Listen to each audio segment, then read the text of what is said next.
ईरानी सैन्य ठिकानों पर इजराइल ने एयर स्ट्राइक की, क्योंकि दरअसल बैलिस्टिक मिसाइल जहां से लॉन्च की जा रही थी ईरान की तरफ से इजराइल को टारगेट करते हुए, उसी जगह पर इजरायली फाइटर जेट्स ने अपने अटैक में इसे तबाह कर दिया। ये देखें तस्वीरें, ये तस्वीरें आपके सामने इस वक्त न्यूज़ 24 पर। ये आईडीएफ यानी कि इजरायली डिफेंस फोर्स की तरफ से जारी किया गया वीडियो है, जिसमें इजरायली ईरानी सैन्य ठिकानों पर यह अटैक हुआ है। मेरे साथ तमाम खास मेहमान जुड़े हुए हैं। Colonel Mishra, strategically pinpointed हमले हो रहे हैं और ये पिन पॉइंट हमले में आईडीएफ की तरफ से एक वीडियो आया है जहां से बैलिस्टिक मिसाइल फायर की जा रही थी। ऐसे एक ठिकाने को इजराइल ने तबाह कर दिया, लेकिन क्या ईरान इससे रुक जाएगा? बड़ी खेप बैलिस्टिक मिसाइल की उसके पास मौजूद हैं और अलग अलग ठिकानों से अटैक्स हो रहे हैं।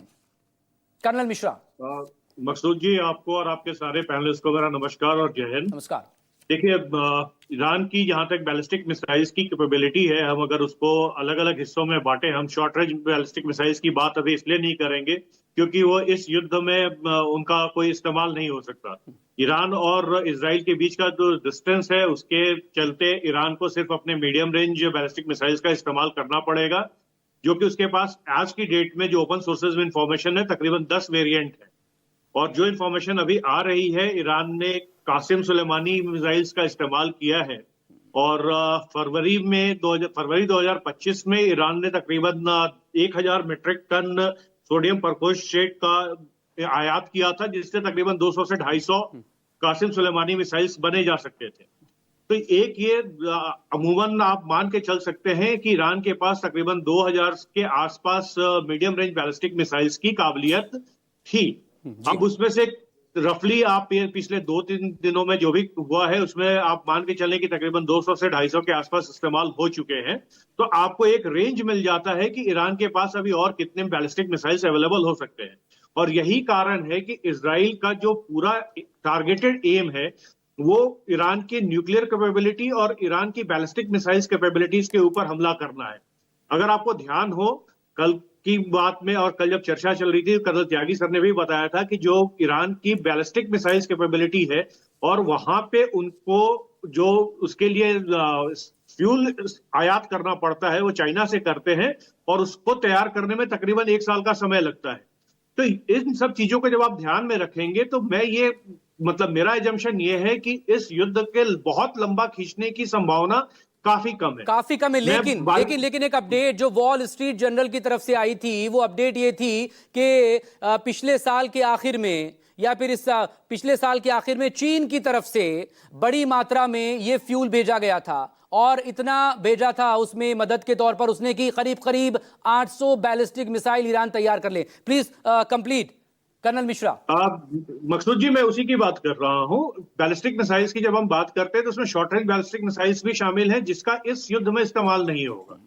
दूसरी बात यह है कि कल भी हमने डिस्कस किया था कि ईरान और इराक की कोई कॉमन बाउंड्री नहीं है।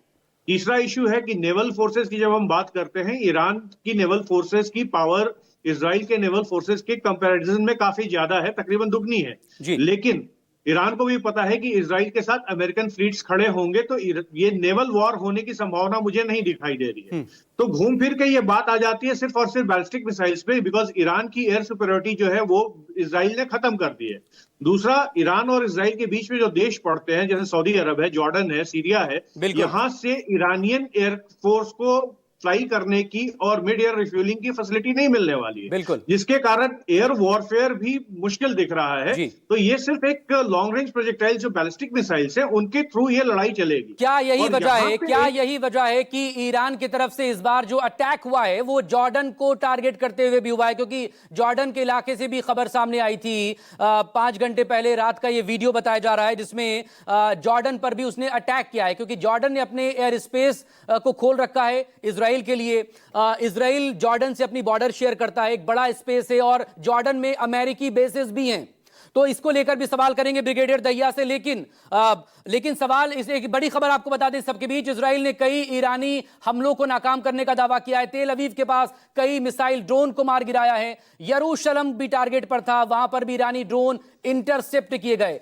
यरूशलेम में ड्रोन हमलों को लेकर भी अलर्ट वहां पर जारी किया गया। बड़ी खबर इस वक्त आपके सामने न्यूज़ 24 पर। कैसे ईरानी बैलिस्टिक मिसाइल्स और ड्रोन्स जब हमला करने के लिए पहुंच रहे थे तो वहां पर इसे न्यूट्रलाइज किया गया।